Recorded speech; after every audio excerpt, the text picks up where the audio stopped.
Bonjour et bienvenue dans ce programme de vidéo pour Excel débutant. Aujourd'hui, le numéro 11, effectuer les sommes. Sans plus attendre, ouvrons tout de suite l'exercice.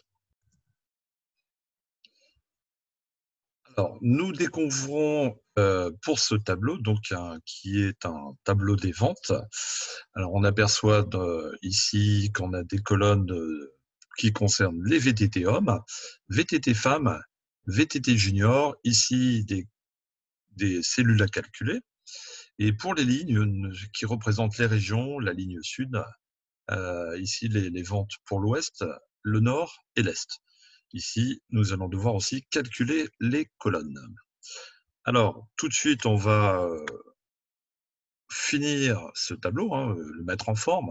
Donc, je vais d'abord sélectionner l'ensemble des cellules pour, pourquoi pas, les proposer fusionner et centrer. Donc, je clique sur le bouton fusionner, centrer du menu du ruban. Ensuite, j'ai profité de ma sélection. Vous voyez que je n'ai plus qu'une cellule unique. On va mettre une bordure épaisse à mon titre. Ensuite, je vais tout de suite le mettre en couleur. On va mettre un petit orange sympa. Et puis, pourquoi pas changer la police d'écriture qui est Arial et mettre une police un peu plus sexy. Voilà. Donc, le sous-titre, on va en profiter aussi. Donc, on va faire de même. On va fusionner, centrer, toujours pour avoir le titre dans une seule cellule et le centrer par rapport à cette cellule. Ici, profitez donc du menu qui est ouvert donc pour faire une bordure plus fine. Ensuite, on mettra à la fin, donc ici, je vais devoir élargir la colonne, donc en me mettant, pour élargir une colonne, puisque vous voyez, total par région déborde, on va tirer jusqu'à la fin de région. Voilà, donc on finira, après les calculs, de mettre en forme aussi ce tableau. On peut le faire tout de suite d'ailleurs. Ce qu'on va faire, c'est prévoir déjà les cellules de vide. Donc là, ce que je vais faire, c'est les bordures, toutes les bordures. Voilà, comme ça, mon tableau est déjà préparé. Maintenant, au niveau des sommes. Alors, pour faire des sommes, c'est vrai qu'il y a plusieurs façons de faire. Alors, je vais vous donner les façons les plus rapides. C'est vrai qu'aujourd'hui, les gens utilisent souvent une fonction qui s'appelle somme. Après, libre à eux d'aller chercher les pages de données pour effectuer cette fonction. Alors, les calculs en colonne, quand on a des colonnes multipliennes de la cellule du résultat, on va plutôt aller chercher la fonction sigma qui est ici. Vous voyez dans le menu du ruban, donc dans le groupe édition, on a le bouton qui est une lettre grecque, un E un peu à l'envers, un M un peu de travers aussi. Donc je le sélectionne,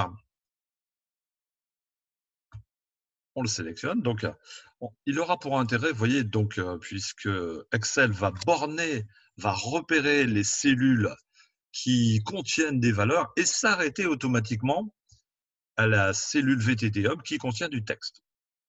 Il a pour avantage aussi de sortir la fonction automatique, somme, et d'aller chercher la plage de données.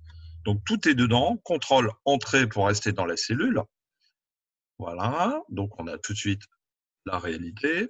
Ensuite, je viens prendre la poignée et dupliquer le calcul pour les autres colonnes, ce qui aura pour effet de calculer automatiquement. Alors, on pourrait faire de même puisqu'on a sigma. Alors, on a vu précédemment que j'aime bien sélectionner toutes les cellules. En sélectionnant ce groupe de cellules, je m'aperçois que elles sont toutes grises sauf la première. Parce que celle-ci, c'est ce qu'on appelle la cellule de référence. Alors, ça peut être pratique quand on a de nombreux calculs à faire. Alors, pour écrire dans cette cellule de référence, je ne vais pas resélectionner la cellule, sinon les autres vont être décochés.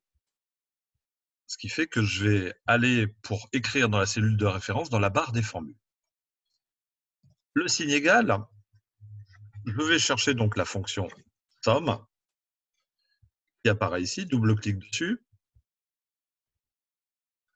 On ouvre la parenthèse, je vais aller chercher les plages de données à calculer Donc elles sont somme B5, les 2 points, je vous rappelle, veulent dire jusqu'à D5. Je ferme la parenthèse. Contrôle-entrée, regardez bien dans les cellules grises.